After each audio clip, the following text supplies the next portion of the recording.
I mix what I like, what I like, what I like, what I like, what I like.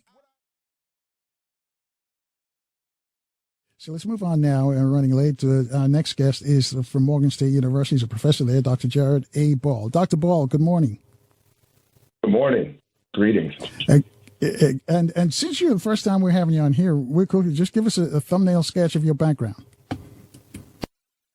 First of all, it's a pleasure and an honor to be on this illustrious show. I'm born in D.C., raised in Howard County, longtime activist, supporter of underground organizational political movement building and media making. And I'm a professor of Africana and Media Studies at Morgan State University, where I've been since 2006.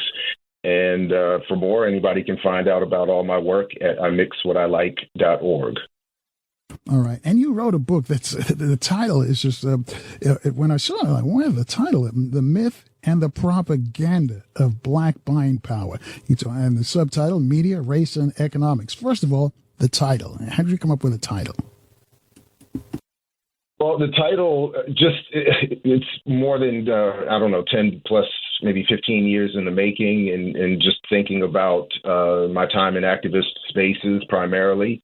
And hearing, on the one hand, a lot of brilliant analysis that accurately explain the condition of Black people here in the United States, but then often paralleled or attending claims that if we did better to spend the at this point, $8 or so trillion in our community and had greater so-called financial literacy, there's so much more we could do to overturn the unequal conditions that we are faced with. And the two competing stories never made sense to me.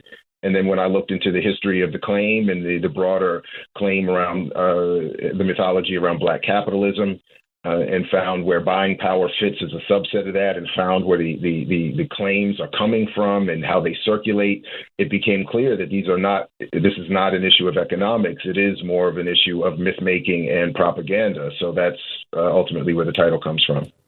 All right, hold that thought right there. I want you to break down what you just said, because Dr. Anderson has told us that by 2013, he said, we'll become a permanent underclass.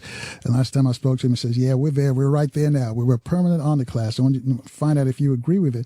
And also explain what you just mentioned at the title, how you came to the fact about the myth, the propaganda of black buying power. Is it all about recycling Black dollars, or is something else at play here? Family, you want to join this conversation? Our guest is Dr. Jared A. Ball.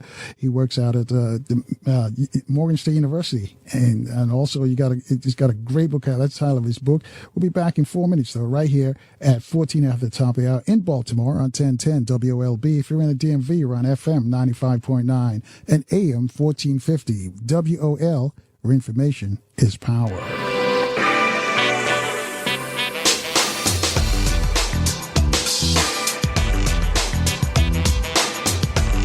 And good morning, family. Thanks for rolling with us this morning. 21 minutes after the top of the hour with our guest.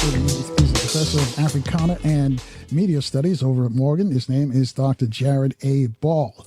So, Dr. Ball, your book, just the first title, it says The Myth and the Propaganda of Black Buying Power. And before you left for the break, it says we've got about $1.8 trillion between us. Is that a fallacy, or is this money all tied up in real estate, or is it just Oprah, Michael Jordan, and a few other folks have all the cash? Explain that for us. First of all, the number is as the people who produce the report say, they're merely estimates and projections that have no basis in any scientific or demonstrable or provable or citable data. These are numbers that are produced largely by the Selig Center, which is, along with Nielsen and the McKinsey Group, really it's the primary source of the mythology and the claim. And what it is loosely, at best estimation, a sum total of all the money Black people spend in a year. And it is not a measure of income. It is not a measure of wealth. It is not, as often misunderstood or misreported, Black people's GDP, which, even if it were, would also not explain the inequality Black people face, because GDP does not measure inequality within a society. buying power is strictly an advertising and marketing mechanism to help corporations direct their ad revenue and to help commercial businesses and media and commercial media outlets attract that ad revenue. So now the origins I talk a little bit about in the book, we can get into if time permits in this interview, have other political and economic reasons, none of which, again, much like the modern version, have anything to do with explaining to Black people or anyone else the actual economic condition that Black people face. So part of what I do in the book is just show, if we look at actual economic research and data, we're seeing largely what is more or less easily observed. Black people have very little money. Black people's wealth is headed towards zero by 2050. And according to people like the National Bureau of Economic Research, Black people can never catch up in terms of closing the gaps in wealth in this country, given the original starting point of slavery. So without massive redistribution, without massive federal involvement, and without massive public policy shift that redistributes the wealth we all help to create, there is no catching up, and there's certainly no catching up through the mythologies of Black business, Black capitalism, or Black buying power. All right. And you mentioned that our wealth power is going to be zero by 2050. Why 2050? And how did you get to that figure? Well, I didn't get to the figure. I'm not an economist. I just read the reports that come out from places like the Economic Policy Institute, researchers like Derek Hamilton, who wrote the foreword to the second edition of my book, to any number of other outlets and economic research that's produced, almost none of which ends up actually being reported on or covered accurately, unfortunately, in most of the Black commercial press, which is where a lot of this mythology is allowed to circulate. So part of what I'm trying to show in my work is that if we look at what is actually being produced by actual economists and actual research that deals with the Black condition here in the United States, then we see that all these claims that circulate around the mythology of buying power or Black banking or circulating the dollar or supporting Black businesses, all of this is part of a long pattern in history of mythology and propaganda imposed primarily with the goal of keeping us from radically politically organizing for political power. And so part of what I do in the book is show some of the history that points and to that reality and outlines that history so that folks can finally start to rid themselves of this mythology so that we can really start to build actual solutions to our problems. All right, 25 at the top there. Dr. Ennis, as I mentioned, says we're a permanent underclass now, 2013 or 2015. I'm not quite sure what year he predicted there would be a permanent underclass. And he says we're going to be stuck there for quite some time. First, if you do agree with this, and is there a way out? If we're at the bottom of the socioeconomic ladder, is there a way up? Where I agree with Professor Anderson is the issue of permanent underclass. Where he and I would disagree is on the solution. And his analysis of capitalism and communism and the history of socialist struggle, for instance, is, I think, lacking in accuracy and understanding. And his calls for what I continue to hear from him and others who refer to him, unfortunately, points again back to notions of a segregated Black economy somehow solving its own problems. And that's just not how this works. So the reality is, again, as I show in my work, the mythology around Black capitalism and all of its other subsets, including buying power, are meant to distract us and discourage us from actually organizing radical political movements that redistribute wealth we all create.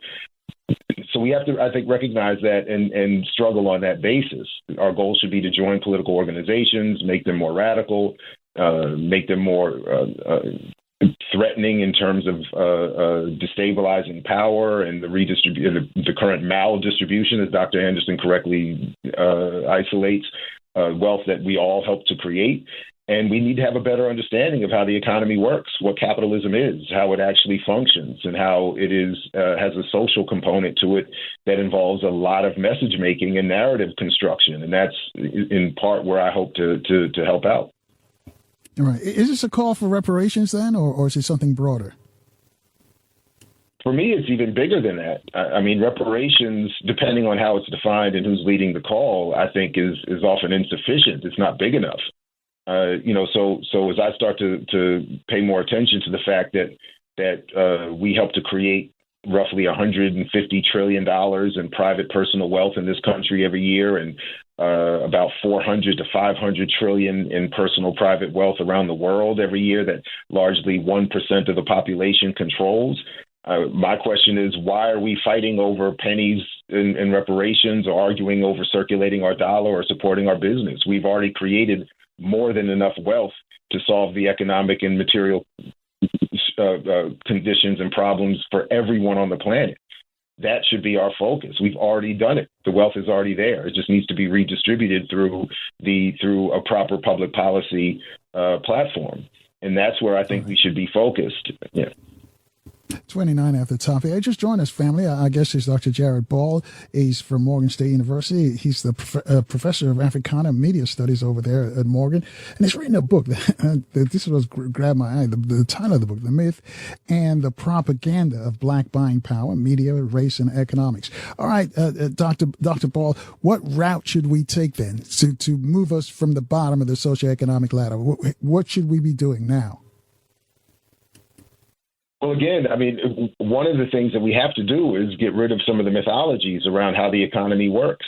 And we have to come to terms with the fact that most of us have been conditioned and discouraged from any proper understanding of what capitalism is and how it functions. So we need to study that. We need to be part of political organizations. We should be joining any number of grassroots or any really organization that people are comfortable with, and finding ways to encourage those organizations to join the broader fight for political power. And so I just have wanted to help with this one small but yet powerful mythological point to say that if we continue to follow mythologies and fantasies about how we became poor and what we can do to get out of that, then we'll never improve our conditions. And that's part of what the mythology around Black buying power is meant to do, to make sure that we never ask the proper questions, that we never focus our energies in the right direction, and that we continue to struggle in a circular illogic that says that we have caused our inequality through our own financial illiteracy and so on. Poor people are not poor. Black people in particular are not poor or held in inequality because of our own failings. We're held in inequality because of a systemic need for that inequality to exist. Without the poor, that can't be rich, to put it simply, and because of our historical relationship to the society and its economy, none of which has been changed at its fundamental core. And that's part of what I want to encourage that we challenge and fight against. Right, and I agree with you. Somebody's got to win and somebody's got to lose, and they always want to win. They always want to be the Globetrotters and we the Washington Generals. But how do we change that paradigm, though? Can we change that paradigm? Again, I mean, we can. We just, but part of what we have to do is remove some of the blinders, the false narratives. That again encourage us down these same paths.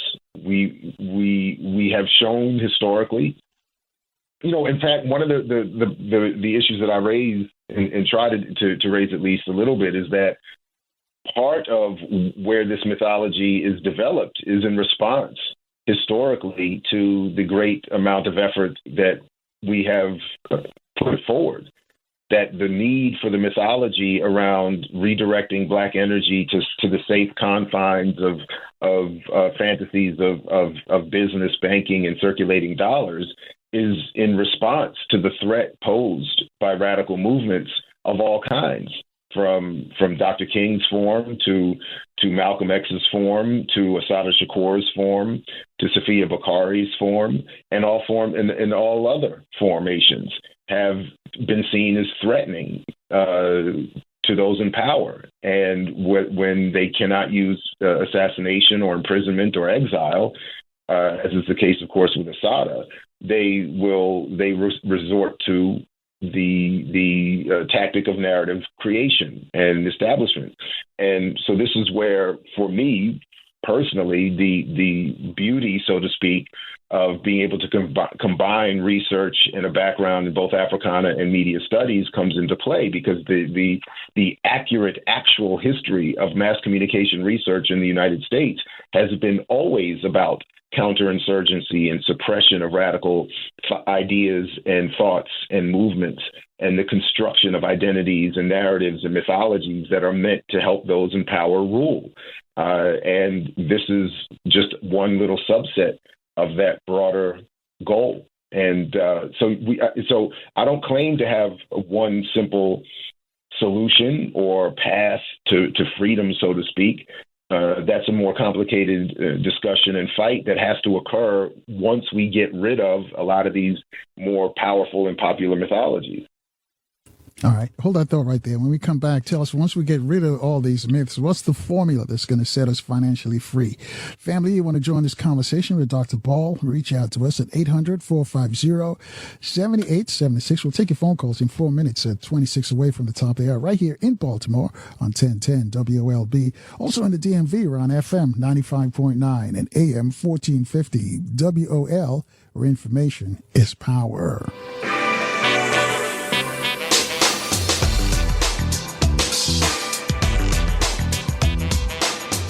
And good morning, family, and thanks for rolling with us this morning. 22 minutes away from the top of the hour with our guest, Dr. Jared Ball. He's a professor of Africana and Media Studies at Morgan State University. He's discussing his book, interesting title, The Myth and the Propaganda of Black Buying Power, Media, Race, and Economics. Before we go back to him, let me just remind you, come later this morning, we're going to speak with the multi-talented researcher, Brother Keaty. Brother Keaty wants to discuss, Black adults, Black rites of passage program he says we need to have. And also later this week, we're going to hear from Professor Manuel Pim out of the Bay Area. Math guru Akil Parker will join us, an holistic doctor and medical doctor. Dr. A will also be here. So if you're in Baltimore, make sure your radio's locked in tight on 1010 WOLB. If you're in the DMV, you're on FM 95.9 and AM 1450.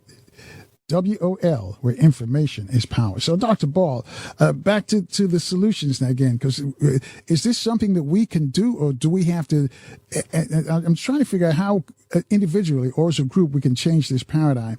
You said we got to get rid of the myth. We can do that, but what's the next step? Well, I keep saying, it's political organization and an attempt to understand the economy and have it change to accommodate the needs of all of us. There is no solution individually to this problem. There is no collective solution to through individual action. There is only collective. There's only a solution to the collective problem through collective activity.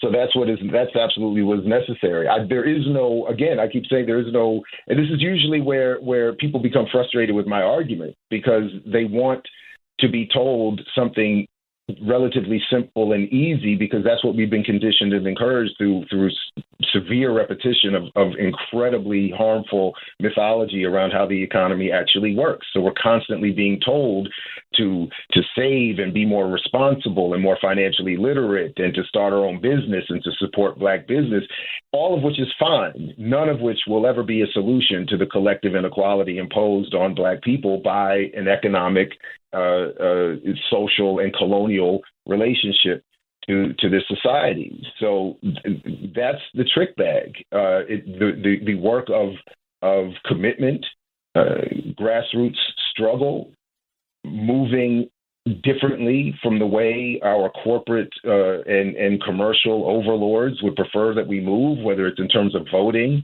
or analysis or media diet,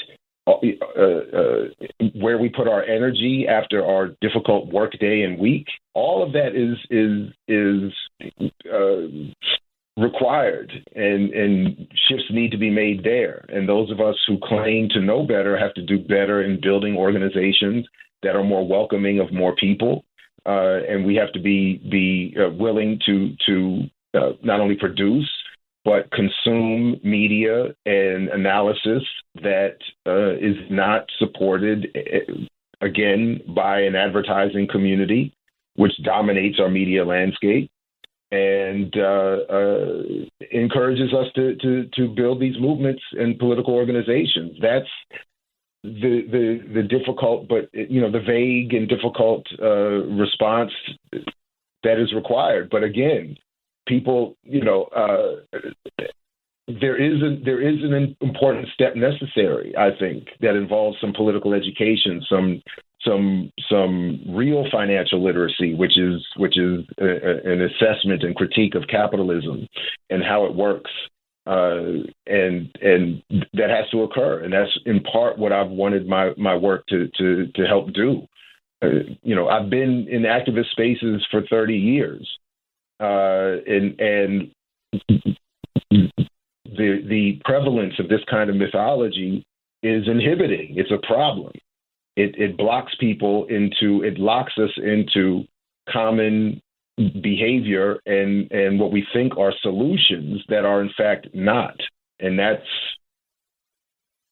so that's what is necessary. Political organization, struggle, and with the target being public policy that says whatever wealth is created, we've helped create, whether I am buying the pizza or owning the pizza shop, whether I am paying a bill, buying an overpriced latte, or putting my money in a savings account. All of that creates wealth that is overwhelmingly in the hands of a handful of people. I'm even looking at a story from March 18th of this year, where 737 billionaires alone in this country have an increased wealth over the last year or two since the pandemic of $5.5 trillion.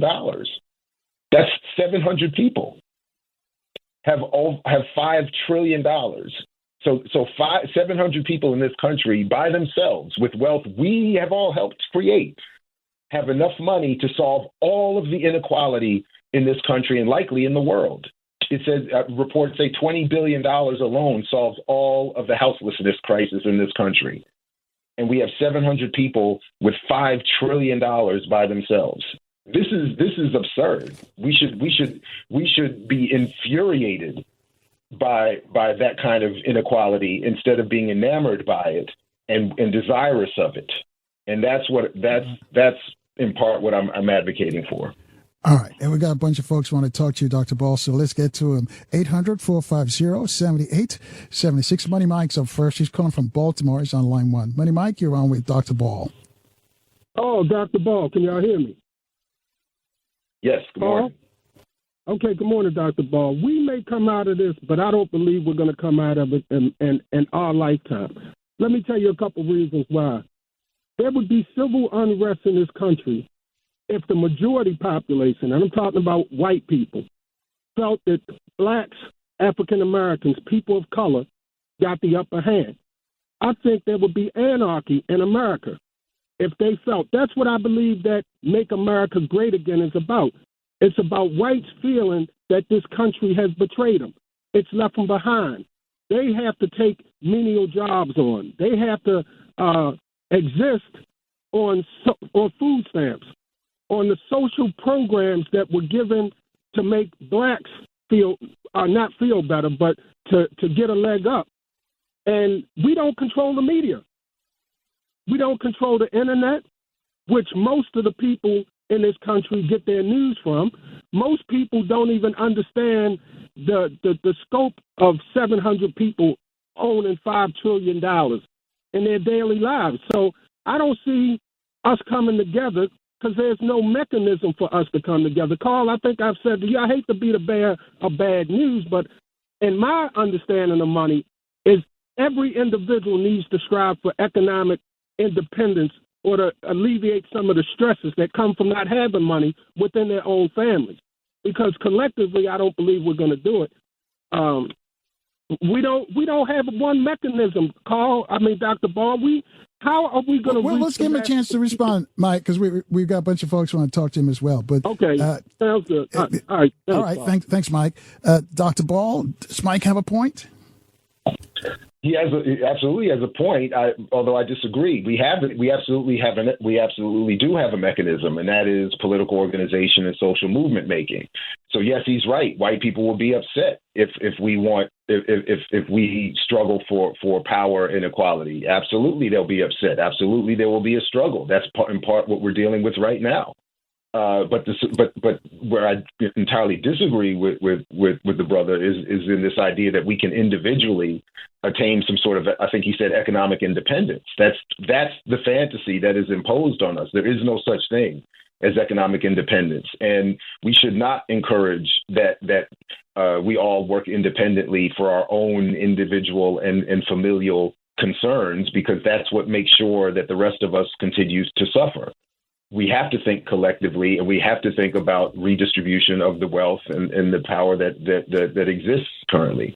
But yeah, it's going to be. I mean, I'm not promising anything easy. In fact, part of what my argument is that the mythology of black capitalism and buying power and banking and circulating dollars, all of it has been created to inspire the fantasy that there is a possibility for individuals or small pockets of us, or for a black capitalist class, to do well while the rest suffer, and that this is okay. That's part of what has been, by design, developed over the last 100 years or so, and particularly over the last 50, 60 years, with a particular weaponized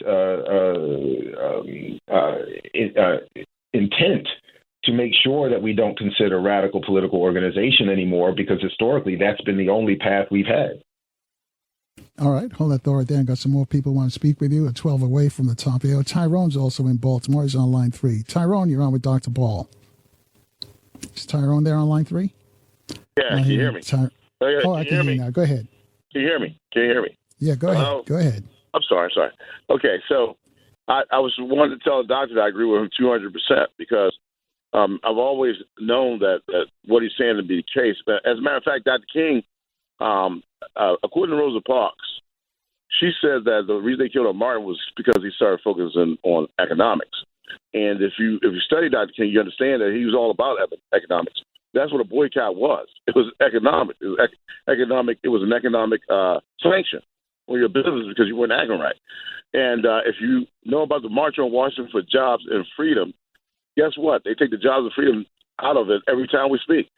So we don't realize that was an economic fight as well as one for freedom. Because as Dr. King said, I mean, what's the use of sitting at the table if you can't afford the burger? So that focus is something that they want to keep from us, and it is important for them to keep us on the bottom of the totem pole for capitalism to work. And you see that in places like Africa and Haiti. Haiti used to be the pearl of the Caribbean. It was, they made so much money there. That's what they called it, the pearl of the Caribbean. But once they fought for their liberation and proved that slaves could secure their freedom through arms, they were punished by the European powers that controlled commerce. And that's one of the things that Thomas Jefferson said, that he would crush Haiti economically.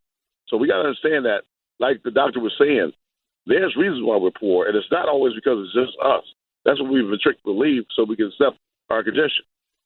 But I would like to say to you, keep doing what you're doing, sir, and keep informing us. Thank you for your time. All right. Give me a chance to respond. Thanks, Tyrone. Thanks for your call. Dr. Ball?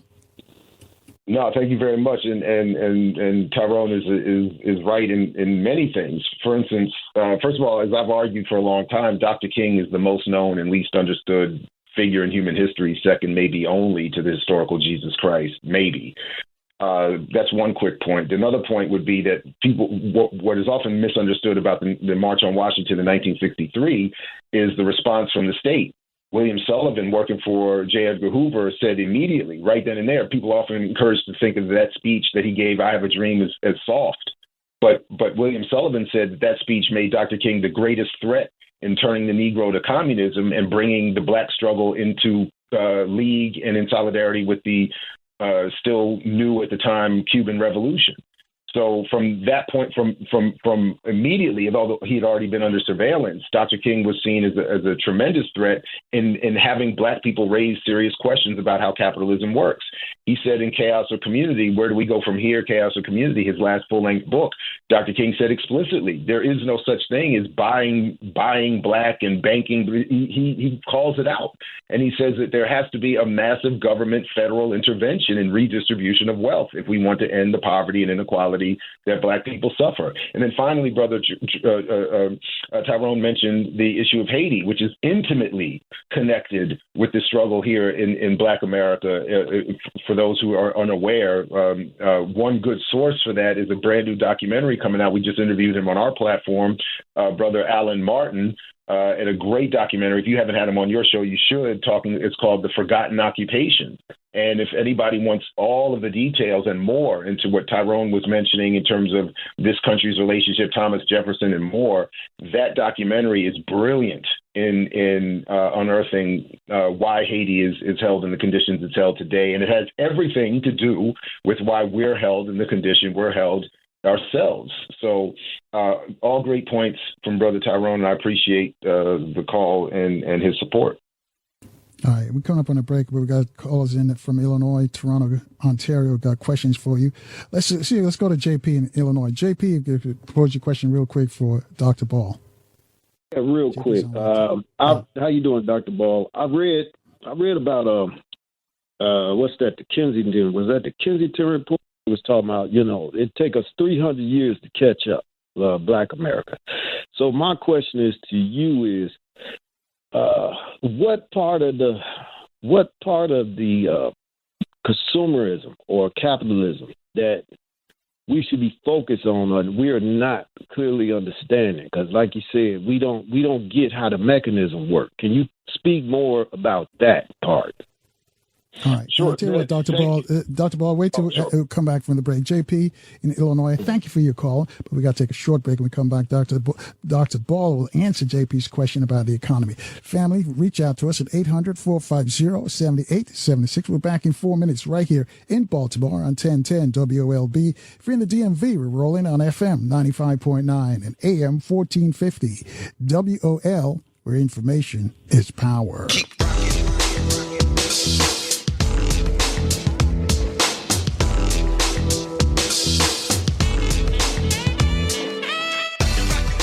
And good morning once again, family. A minute after the top of the hour, with our guest, Dr. Jared Ball. Dr. Jared A. Ball works at Morgan State University. He's a professor there of Africana and Media Studies.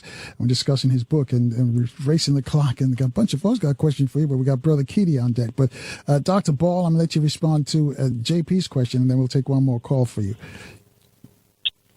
I mean, the short answer is that wealth is created in a capitalist society like this one through consumption, which is 70% of how the economy works. So instead of telling us not to shop or to shop more responsibly, the question should be, where is the wealth going that is created when we do go shopping? And that is what needs to be redistributed. And that's why I keep saying, instead of again, the economy is 70% based on consumption, and yet the consumer is treated as if they're immature and childish or irresponsible. But if we stop spending money on whatever, hair, coffee, whatever, then the people who work for those businesses lose jobs. The wealth that's created disappears. The circulation that is required in a capitalist economy disappears, and the economy collapses. We saw it happening during the pandemic, and that's why those who rule created trillions of dollars out of nowhere to redistribute to themselves, because we weren't out shopping. And that's the point. So instead of telling us not to buy things, we should be told to continue to shop because it's our civic duty. And then the wealth that's created from that consumption should, instead of going to the 700 people that have everything, should go back to taking care of. We should all have free schools, health care, decent housing, nice, clean water and food to eat. I mean, we should have everything. The contradictions of capitalism is that it creates a world that we have everything we need. It's just that it's taken up by a handful of people. So then just quickly, one other point is that the caller mentioned something about closing the gap. This is part of the fantasy. There is no catching up. The National Bureau for Economic Research produced a paper recently that shows that because of the initial start of enslavement, Black people can only hope for the best outcome being a 3-to-1 ratio in terms of white to Black wealth. We can never catch up in the society. So the only way for us to, quote unquote, catch up is to create a new society, one that is currently not being developed in the direction we're going. All right, let's move quickly. 3 after the top. Thanks, JP. Norman's calling from Toronto. He's on line 1. Norman, your question for Dr. Boyle. Greetings. I wanted to ask Dr. Ball, could you comment on the fact that the most radical newspapers in Black America have always been the most successful, beginning with the Marcus Garvey newspaper, the Black Panther newspaper, and the Muhammad Speaks newspaper. The Honorable Elijah Muhammad had his column, but, a lot of the editors were leftists, and they had columns in there from people like Ahmed bin Bella, and Nkrumah wrote columns. Those have been the most successful newspapers, as opposed to, like in Los Angeles, you have the Sentinel, and people are not buying those papers anymore. I just wanted Dr. Ball to comment on the fact that African people have always responded to the most radical newspapers, and that's not really ever talked about. All right. Thanks, Norman. All right, Dr. Ball, real quick. So while I'm not an expert on the Black press like my man, Dr. Todd Stephen Burrows, I would likely have to disagree a little bit with the caller on this one. That while he mentioned some very powerful and strong newspapers, what he left out is the tradition represented by John H. Johnson with the Black commercial press that largely, in terms of quote unquote success, in terms of revenue generation, in terms of circulation, dwarfed that of certainly the Intercommunal News Service or Muhammad Speaks or the Final Call. So, and that's because they targeted and they helped. In fact, the 1954 that I talk a little bit about in my book and others have talked about, the 1954 documentary that Johnson produced called Selling the Negro was part of the foundational post-World War II shift in creating this mythology of buying power, which was really an attempt to get white corporate investment in Black commercial press. And that allowed Johnson and others like him to dominate the media space targeting Black people. And that's what we're seeing happen today, that the commercial advertising-based media, Black or otherwise, that targets Black audiences wildly dominates and suppresses other media and press efforts to reach Black people and give us an alternative source of information. And so that's part of the problem that I try to address at least a little bit in my work. It's a real contradiction that a lot of the Black commercial press has helped foster this mythology, and in so doing have suppressed a lot of the more radical presses and media that have existed previously and exist today. All right, and we're going to have to cut it there. We're going to have you come back because we've got a lot of folks calling from Chicago, L.A., Waldorf, had questions for you, but we got out the gates late, and I apologize for that because we had a wrong number for you, Dr. Ball. So when we definitely have you come back and talk about, because this is a topic that, again, this is one of some of the barbershop topics that the brothers talk about in the barbershop about the Black buying power, and you say it's a propaganda of Black buying power, media, the myth, though, of the propaganda of Black buying power, media, race, and economics. How can folks get you a copy of your book, Dr. Ball? They can go to anywhere they get books. They can go to iMixWhatILike.org for information on where they can get the second edition and the first edition, which in digital form is actually still free. And they can catch up with all the other work that I and my comrades do at Black Power Media as well. So iMixWhatILike.org, and I look forward to coming back anytime. So peace to you and your audience. Thank you.